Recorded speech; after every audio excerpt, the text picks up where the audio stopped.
Okay, what are the damages? How bad are they? Don't pass out on me, okay? Come on now.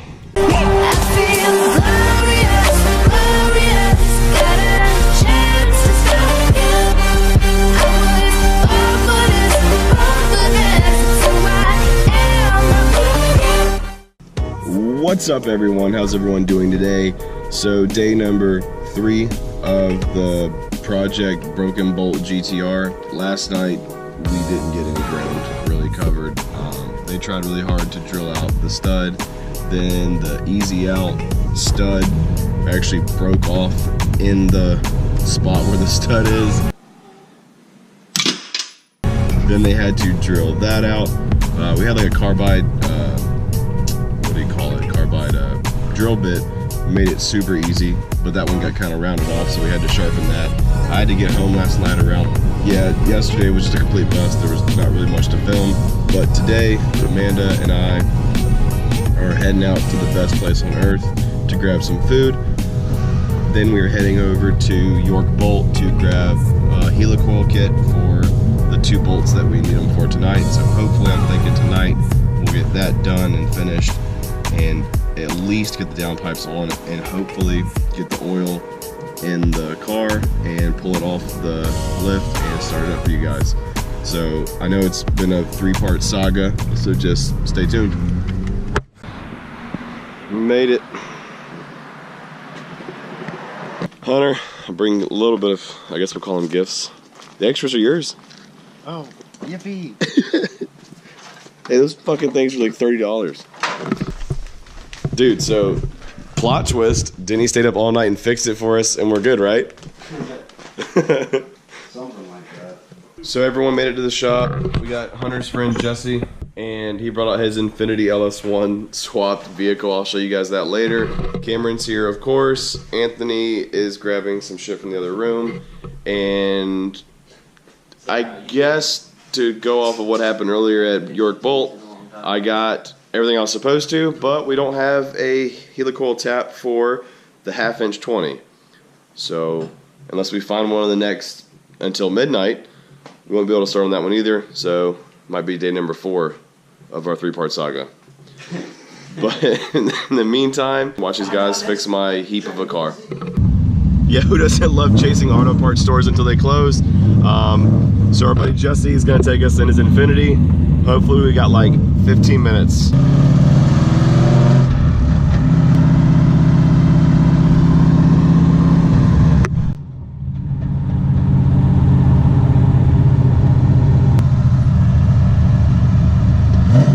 destination is on the right.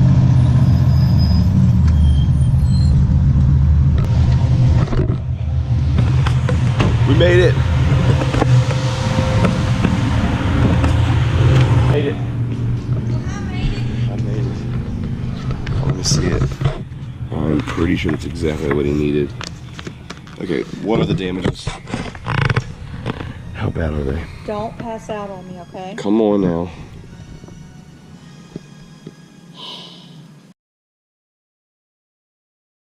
They had partially, I think, what Hunter needed from Napa. Now we're just waiting for him to come back out here and make sure it's the right stuff. And then we're going to try and get to work on something. Pick that up for $7. It is. I had to get a new one. What up, Goon? What's up, man? Here, I brought you this. Those are over there. Do you need this tomorrow? Actually, we can do it. I should be. I'll stop by the shop. Yeah, if you, no worries. All right, shout out Mikey G for dropping off a socket plug puller. Bam. Socket plug. Socket plug puller. Fucking God. Insert that here. Yeah, insert that. Oh, wait till I go back and put all your edits back in. Okay, shut up. I love Hunter to death. He's one of the smartest friends that I know about this topic, but I am out of my depth. So, for the last time that I want to hear this, we're just going to source this video right here every time we have this topic comes up. So Hunter, for the record, I want you to ask the question to the viewers, and I'm going to make this global until we get an answer. Okay. So start from the top, and I'll try and fill in the blanks for you.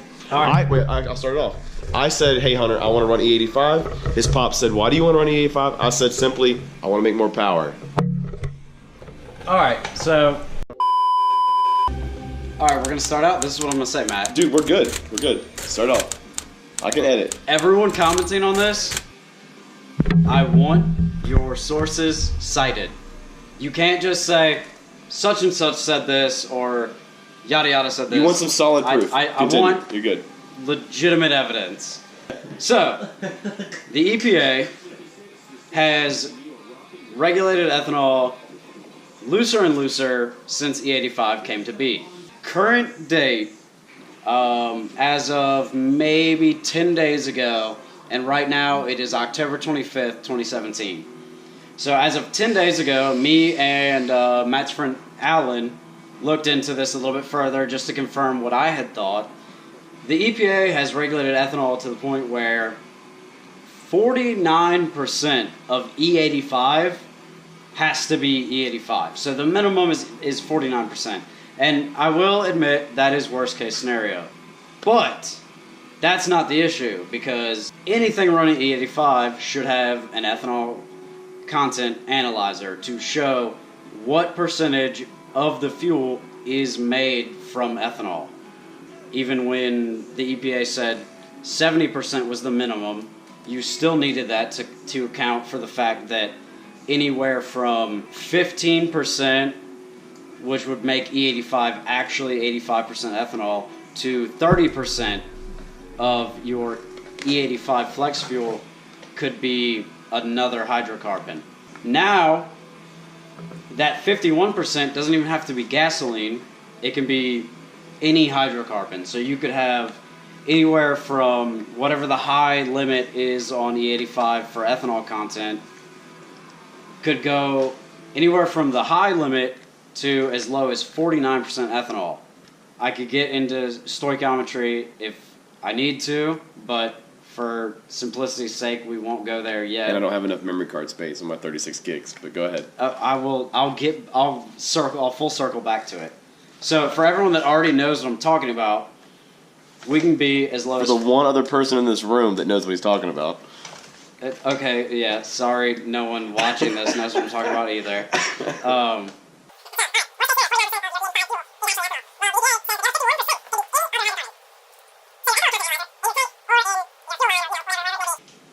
That'll tell the ECU how much ethanol is in the tank.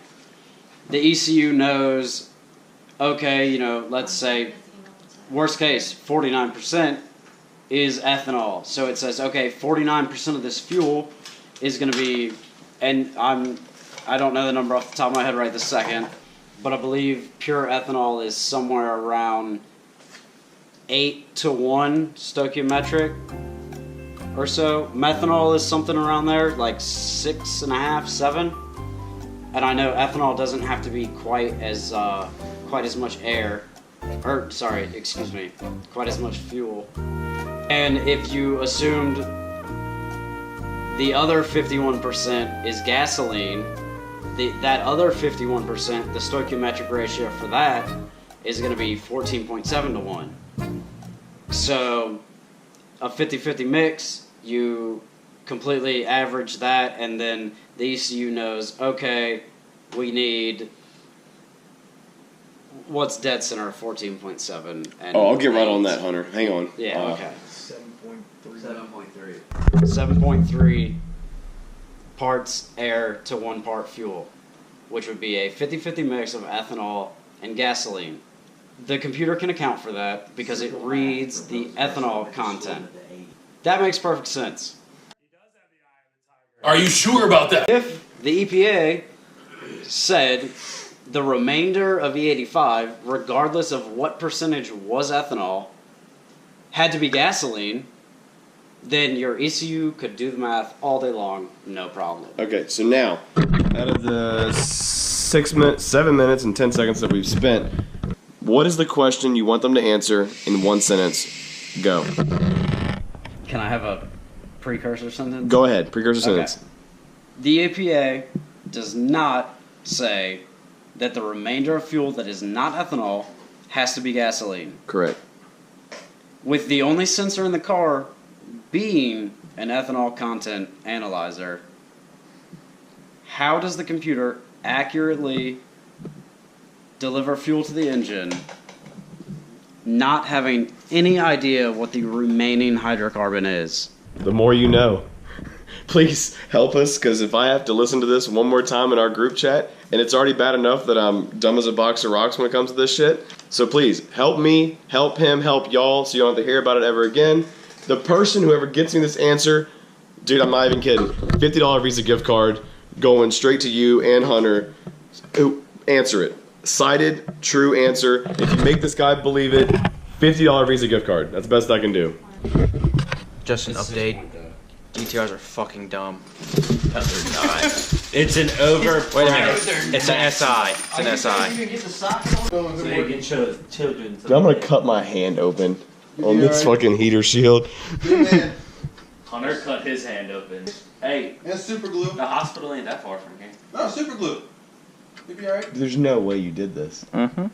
He's got a stapler. No. Yeah, let's just sell the car as is. I'm good.